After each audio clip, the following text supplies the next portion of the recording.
क्यों खत्म कर दिया उसने सब कुछ। हमारा तो परिवार ही खत्म है। चाकू से हमला करा था उसने, सबके घर के कीड़ बजाए मैंने, किसी ने मेरी मदद नहीं करी। वहाँ जहाँ पे मारा है वहाँ पे रोड पे इतनी ब्लडिंग हो रखी है उसके, कैसे जिंदा रहेगा वो। उसको फांसी लगनी चाहिए वो। अब तो राखी यार, ये मेरी तो राखी भी रह गई, मेरे तो सब कुछ रह गया था। पैर तोड़ देते हम बिठा के खिला लेते हैं, लेकिन जान से नहीं मारना था।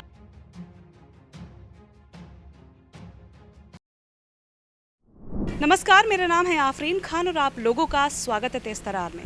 इस वक्त मैं दिल्ली के अंतर्गत आने वाले रमेश इनक्लेव इलाके में मौजूद हूँ। थाना पड़ता है अमन विहार। ये जगह और ये खून के धब्बे आपको नज़र आ रहे होंगे। एक लड़के की यहाँ पर चाकुओं से गोदकर हत्या कर दी जाती है। ये हत्या क्यों की जाती है, क्या कुछ वजह थी, यहाँ पर उनके साथ उनकी पत्नी भी मौजूद थी, क्या कुछ हुआ था, ये जानकर शायद आपको बहुत ज़्यादा हैरानी होने वाली है। इस खबर को पूरा ज़रूर देखिएगा और शेयर ज़रूर कीजिएगा ताकि इस परिवार को इंसाफ मिल सके। क्या नाम था आपके पति का? कितने साल के थे? 25 साल। किस वजह से उनके ऊपर हमला किया? पता नहीं। अभी आप बता रहे थे कि गाली गलौज किया आपके साथ। हाँ, उसने गाली दी थी, उन्होंने 2 थप्पड़ मार दिए, फिर साइड में ले जाके उसने उसके पर हमला कर दिया। और जब मैं नीचे गई मेरा पति खून में लथपथ था। मैं होश खो बैठी थी, मैं कुछ नहीं कर पाई। किस चीज़ से हमला किया? सबके घर के कीड़ बजाए मैंने, किसी ने मेरी मदद नहीं करी। चाकू से हमला करा था उसने। एक ही व्यक्ति था या और भी कोई थे? मेरे सामने एक ही व्यक्ति था। क्या कोई दुश्मनी थी आपके पति की? नहीं, कोई दुश्मनी नहीं, कुछ भी नहीं था उससे, तो कोई कुछ बात ही नहीं थी, कभी कल ही मिला उससे। तो ऐसा सुना था कि शराब भी पी थी दोनों ने साथ में।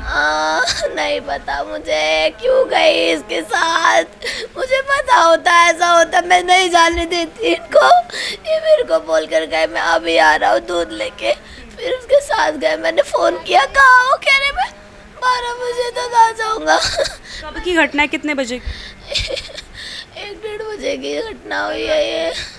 हाँ। तो आसपास कोई लोग थे, क्योंकि रात के 2 बजे के आसपास आप बता रहे हो कोई था कोई? अभी है उनकी? हाँ जी। आखिरी बार क्या बात हुई थी? कुछ बताया था कि कोई दुश्मनी लड़ाई किसी से हो गई? नहीं, कुछ नहीं बताया, कुछ भी नहीं बताया उन्होंने, कुछ भी नहीं बताया। कुछ बताते तो ये कहानी नहीं होती।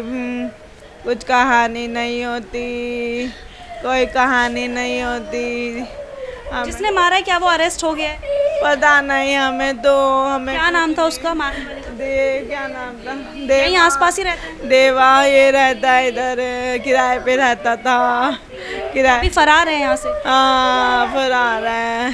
तो क्या उस व्यक्ति का पहले से कोई क्रिमिनल रिकॉर्ड है? नहीं पता। क्रिमिनल, हाँ, मैं उनकी सिस्टर हूँ जिनकी अभी डेथ हुई है। वो बताया जा रहा है कि जैसे मतलब उसका बैकग्राउंड में मंगोलपुरी से वो क्रिमिनल है, वो वहाँ से भाग के यहाँ पे आया हुआ है रेंट पे रहने। तो जहाँ रेंट पे वो रह रहा है वहाँ पे उसकी कोई वेरिफिकेशन वगैरह कुछ भी नहीं हुई है। बस यहाँ पे थोड़ा सा लोकल एरिया पड़ता है, तो उन्होंने बस उनको किराए से मतलब होता है कोई वेरिफिकेशन, उन्होंने उसको ऐसे ही दे दिया। अब इन लोगों का हो गया आमने सामने घर, उन लोगों का आमने सामने जैसे घर हो गया, उसके अंदर बहुत ज़्यादा प्रॉब्लम हो गई है। क्या कहते हैं, कोई कुछ बोल रहा है, कोई कुछ बोल रहा है। और मेरे हिसाब से मेरे सुनने में आई है कि भैया को मतलब पहले भाभी के लिए उसने गाली दी। भाई नीचे गया, भाई ने उसको बोला कि भाई तू गाली क्यों दे रहा है। उसने जैसे वो बोल बाल के चलने लगा, उसने पीछे से आवाज़ मारी और उसने पहला चक्कू उसके पेट में मारा। पहले चक्कू पे उसने हाथ रखा, जैसे उसको मारा। तो जब अपने प्रोटेक्शन के लिए तो रखेगा कि ब्लडिंग ज़्यादा ना हो। उसने फिर दूसरा मारा चेस्ट पे, और उसने चेस्ट पे रख लिया। थर्ड वन मारा उसने बैक पे। अब बैक पे फिर वो कहाँ जाएगा? बिल्कुल ब्लडिंग, आप दिखाऊं मैं आपको कि पता है कितनी ब्लडिंग हो रही है। ये देखो पूरे वहाँ रोड पे इतनी ब्लडिंग है। वहाँ पे मैं गई थी, मैंने फ़ोटो खींची हुई है। ये देखो, ये रोड पे ब्लडिंग देखो। वहाँ जहाँ पे मारा है वहाँ पे रोड पे इतनी ब्लडिंग हो रखी है उसके, कैसे ज़िंदा रहेगा वो? हॉस्पिटल लेकर गए थे फिर आप? हॉस्पिटल लेके गए। यहाँ से जब उसको मार दिया है, वो जब भी जिंदा था, 5-7 मिनट में वो गाड़ी में उसने कितनी बार वार किया गया चाकू? 3 से 4 बार। ये देख, मारकर वो व्यक्ति फरार हो गया? हाँ, वो फरार हो गया। ये मेरा भाई है। बॉडी मिल गई आप लोगों को, पोस्ट हो गया अंतिम संस्कार? अभी जस्ट आधा घंटे पहले मेरा बाबू। कितने साल हुए थे अब इनकी शादी को? 3 साल हुए थे बस। बच्चे भी हैं? नहीं बच्चे नहीं। क्या काम करते थे आपके देवर? ये कीर्ति नगर में शोरूम पे काम करते थे। कोई दुश्मनी की बात कुछ बताई हो कभी उन्होंने? नहीं कोई लड़ाई झगड़ा? लड़का है, मेरा भाई है। इतना लंबा तगड़ा हट्टा कट्टा शरीर है इसका, ये है वो। इसके साथ ऐसा हुआ है, जितनी उम्र भी नहीं है इसकी। मेरा भाई, मेरे 2 भाई हैं, ये छोटा है, इससे एक बड़ा है, मैं सबसे छोटी हूँ इनमें। मेरे पास रह ही क्या गया, इन दोनों की शादी हो गई।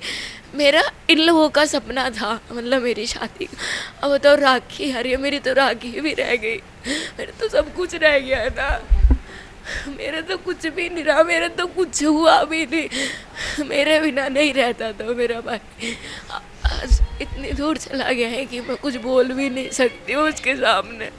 मेरे को मैं देख भी नहीं पाई, देखे टच भी नहीं कर पाई उसको।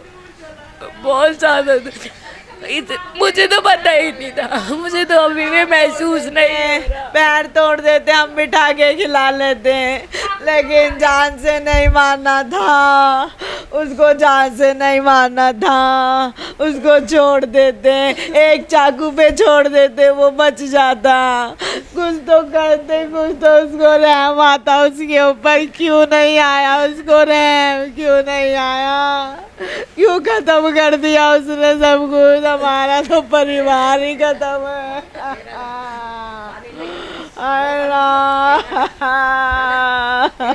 देखिए, इस वक्त परिवार की हालत आप लोग देख सकते हैं। जो उनकी पत्नी है, उनकी शादी को महज 3 साल हुए थे और अभी ये जो खबर उन लोगों के सामने आई है, फ़िलहाल परिवार की हालत यहाँ पर ठीक नहीं है। लेकिन बतौर पत्रकार ये मेरी जिम्मेदारी है कि जो मामला हुआ है, जो भी गलत चीज़ें इनके साथ हुई हैं, वो आप तक पहुँचाए जाएँ। हमारे लिए भी ये चीज़ें ईजी नहीं होती हैं कि इस माहौल में हम लोग ये जो पूरी खबरें हैं आप लोगों तक पहुंचाते हैं, लेकिन बतौर पत्रकार ये हमारी जिम्मेदारी कि समाज में चल रही चीज़ें आप तक पहुंचाई जाएं। जो भी इन लोगों के साथ गलत हुआ है, इनकी आवाज़ बनकर आप तक ये जो सारी चीज़ें पहुंचाई जाए, ताकि इन लोगों को इंसाफ मिल सके। ये मामला कौन से थाने में गया है? ये अमन विहार थाने में। क्या कुछ एक्शन जो भी हो रहा है उससे संतुष्ट हैं आप लोग? कुछ भी नहीं हो रहा है। मेरा भाई आईओ यहाँ पे 10:30 बजे आ गया था, उसके बाद भी वो वहाँ पे पोस्टमार्टम के लिए आईओ की ज़रूरत होती है, वो वहाँ पे 2 बजे पहुँचा है। इतनी देर उसने, मतलब कहाँ क्या था, कुछ भी नहीं कर रही है, कुछ भी। बताओ, इतना टाइम नहीं लगता है। रात के 2 बजे से लेके सुबह आप उसको 3 बजे में 3-4 बजे भेज रहे हो। हमें इंसाफ दे दो। हमारा बच्चा जैसे मरा वैसे उसको भी मार दो, उसको भी मार दो, उसको भी मार दो, इंसाफ दे दो। उसकी दादी बैठी है, वो मेरी दादी है, अभी दादी भी है, हमारी दादी बैठी हुई है। और 25 साल का चला गया, उसकी दादी बैठी है, और 25 साल का बच्चा चला गया। रे कैसे रहेंगे, कैसे सबर करेंगे रे, कैसे सबर करेंगे हम? कैसे सबर करेंगे? मेरा बच्चा साचू गया था, मेरा बच्चा उसके सर से साचू का साया नहीं आ रहा है। कैसे सबर करेंगे?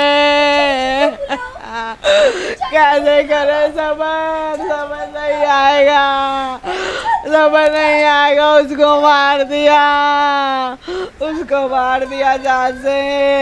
हमने तो न्यूज़ में ही सुनी थी, ऐसी खबरें होती हैं। हमें नहीं पता था हमारे साथ हो जाएगा ये, हमें नहीं पता था कि हमारे साथ भी ऐसा हो जाएगा। हमने कभी नहीं सोचा था, हम तो सोचते थे खाली न्यूज़ में ही आती है। हमें क्या पता था हमारे बच्चे के साथ भी ऐसा होएगा? हमें नहीं पता था, हमें नहीं पता था। ये जो लड़ाई झगड़ा हुआ था, ये कहाँ पर हुआ था? यहाँ पीछे रोड पे, आर के प्लाजा वाला रोड है ना, इधर वाले रोड पे हुआ। चाकू लेकर आया था पहले से ही? हाँ, उसके पास सब कुछ पहले से ही था। ये सारा प्लान होके हुआ है, क्योंकि घर पे इधर यहाँ पे मतलब भैया बड़ा वाला नहीं था। ये चीज़ सारी प्लानिंग से हुई है कि बड़ा वाला भाई घर पे नहीं है, और आधी रात 2-2:30 बजे लोग सो जाते हैं। कोई भी नहीं था, मतलब सिर्फ पापा थे, हम लोग भी नहीं थे, मैं और मम्मी भी नहीं। रीज़न तो होगा ना ऐसे कत्ल करने का, कुछ तो बात होगी। रीज़न होगा, वो उसको पता होगा, वो उसने मारा है। नहीं, हमें कुछ नहीं पता, उसे ही बस उनकी वाइफ मौके पर मौजूद थी उनके साथ। मौके पे मौजूद नहीं थी जब वो मार के चला गया, जब वो देख उसके बस वो पड़ा हुआ था वहाँ पे प्रशांत, और नहीं था वहाँ कोई नहीं था। अच्छा, आपके बेटे ने बताया था आपको कोई से लड़ाई झगड़ा है या कुछ ऐसा? कभी नहीं लड़ता, किसी से नहीं लड़ाई, कभी नहीं लड़ते। सिर्फ 25 साल की उम्र थी आपके बेटे की। 5 छोटा वाला था, बड़ा मेरा 28 साल का है, और मेरा छोटा बेटा था। 2 बेटे 1 बेटी थी मेरे। कभी किसी से लड़ाई नहीं करते मेरे बच्चे, कभी कोई लड़ाई नहीं करते।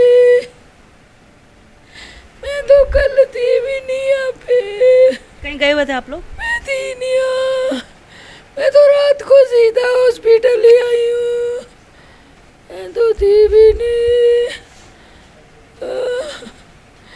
मेरे को इंसाफ चाहिए बस, मेरे को इंसाफ चाहिए। क्या मांगे आप?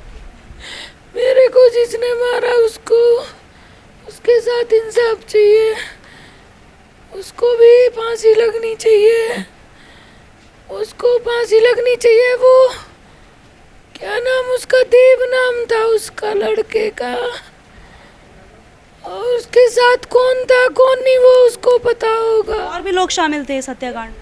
उसके साथ जरूर हो सकते, अकेला नहीं हो सकता, कोई ना कोई तो हो सकता। मेरा लड़का इतना अट्टा कट्टा था, अकेले के बस में नहीं आता। देखिए, यहीं पर कत्ल हुआ ये बताया गया। तकरीबन रात के 1 से लेकर 2 बजे के बीच में ये कत्ल हुआ।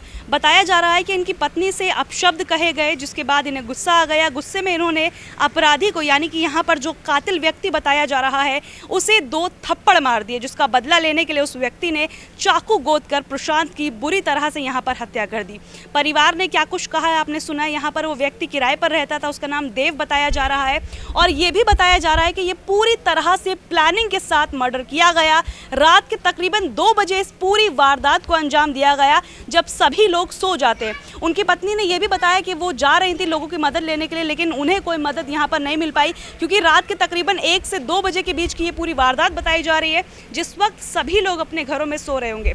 लेकिन कहीं ना कहीं ये घटना, दिल्ली की जो सुरक्षा व्यवस्था है, आप खुद अंदाज़ा लगाइए कि आप कितने ज़्यादा सुरक्षित हैं। अभी तक जो परिवार जानकारी दे रहा है वो ये है कि कोई दुश्मनी प्रशांत की नहीं थी, लेकिन अब ये बाद में ही साफ हो पाएगा कि आखिर क्या हुआ था, किस वजह से इस कत्ल को अंजाम दिया गया। लेकिन आप भी अपने घर में सुरक्षित रहिए, सतर्क रहिए, और ऐसे लोगों से सावधान रहिए जो दोस्ती की आड़ में इस तरह की वारदात को अंजाम दे सकते हैं। देखिए, जो फिलहाल परिवार है उनकी जो हालत है आप देख सकते हैं। जैसा कि मैंने आपको बताया, हमारे लिए भी ये चीज़ें ईजी नहीं होती कि इस माहौल में इनके पास जाकर हम ये सारी घटनाएं पूछें, लेकिन फिर भी बतौर पत्रकार ही हमारी जिम्मेदारी बनती है कि समाज में चल रही चीज़ों को आप तक पहुंचाया जाए।